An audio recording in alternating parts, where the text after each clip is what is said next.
Hey, it's Chessie from Squeegee Ink, and in this video I'm going to walk you through a typical day in the Squeegee Ink studio. Today we're printing 300 jumpers with 5 different designs, 100 single colour tote bags, and 2 25 unit orders, which are the smaller ones, and they're going to be printed front and back. And also we're going to have some stickers running off in the background. We're a small team of 2 people and we're manual screen printers. So we're going to be using the Cruiser from M&R, and then we're going to cure the shirts on the Big Buddy. So as you see, we've got quite simple kit, especially compared to the big automatic shops. But I wanted to walk you through and so you can see the kind of like typical amount of things that we can print in a day. If you follow us on social media, you're going to notice that we do lots of different things. So for example, we do a lot of Instagram, we do TikTok, I write for some magazines, we've got an active blog and email list. I've also got the Squeegee Ink podcast where I interview different studios, and we teach on Skillshare, we teach in the studio, we make lots of templates, lots and lots of things. We also do pre-exposed screens where we expose screens and send them out, and we send out film positives as well. On top of that, we do some commission work when it suits our studio, and we have Blind Maggot, which is our own brand.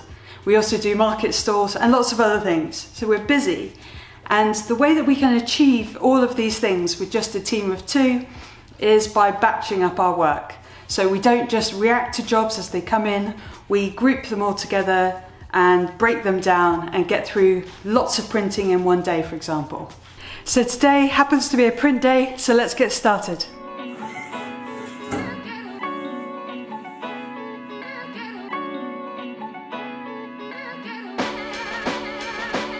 As today is a print day, I'm not going to be doing any admin or any like back and forth emailing or any of that type of work. Today is purely production. So I already have my production sheets printed out for each job. So every design has its own sheet which has been approved by the customer. And I've also gone and got all the Pantone colours and given myself my formula sheets. So I can mix up the specific formulas for each of those Pantone colours, ready for the job. The next step is doing the final separations of any of the artwork to produce the film positives, and they will be then exposed onto the screens and we can start printing. Every time we complete a job in the studio, we then make sure that we've degreased, reclaimed and coated our screens up again, and then they're put in the racks. This means that every time we start a new job, we can just go straight to the racks, and we've got a combination of all the different types of mesh available to print our next job straight away. That being said, we thought we were prepared for this job and we had lots of screens available. However, the customer changed from doing really big prints on the jumpers to really tiny little left chests. So if we'd have known that, we would have probably just got lots of little screens prepared. However, we've got the big ones ready already. So that last minute change has kind of thrown off our decision on what screen to choose. However, we've got all the big ones, and it does seem a little bit overkill using a huge screen for a tiny little left chest, but that's what we've got in stock and that's what's ready to use, and that just means we can get into production and start printing straight away.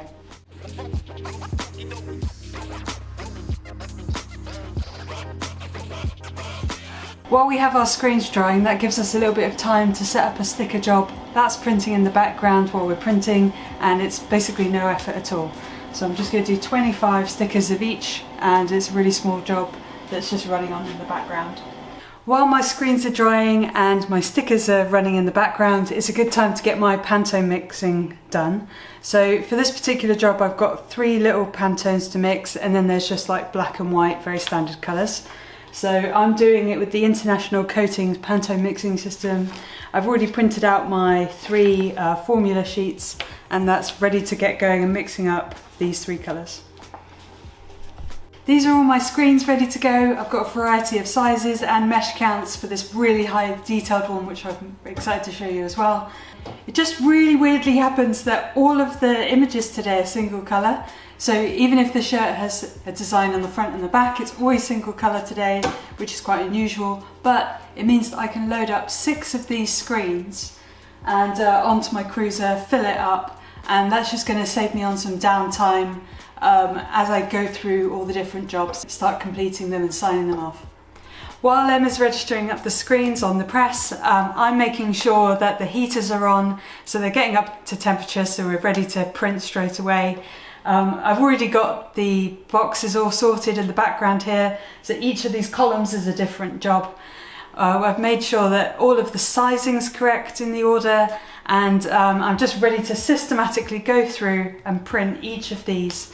And we're just literally going to spin the screen around, get on to print the next job, spin it around again and get printing until we've got all of these jobs complete.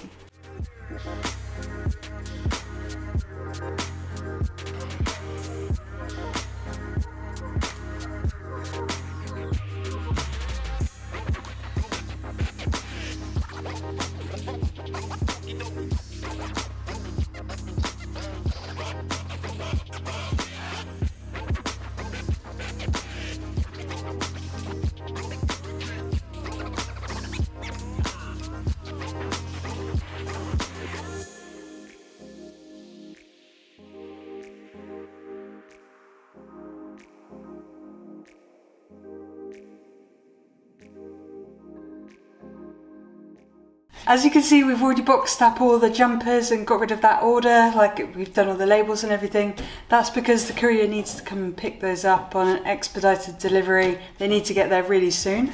However, these ones we've got a little bit more time, so I'm going to put the effort in just folding them, adding in the stickers and presenting that box really nicely. That's something we always do for t-shirts, whereas those jumpers, there isn't much added value in folding them, so we kind of just roughly fold them and box them as soon as possible.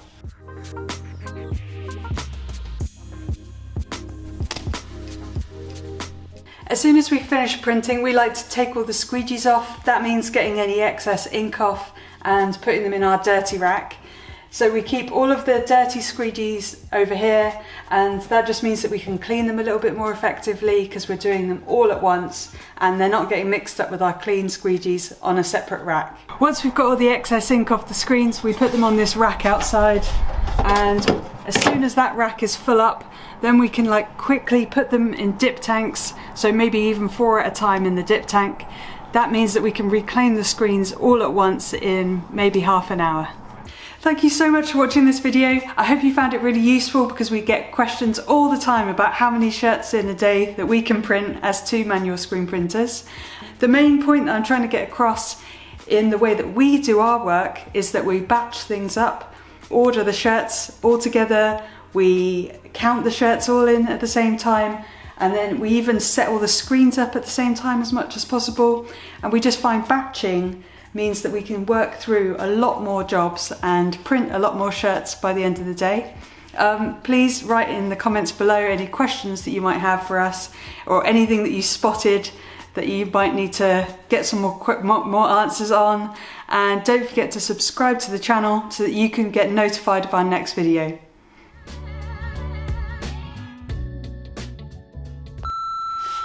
As you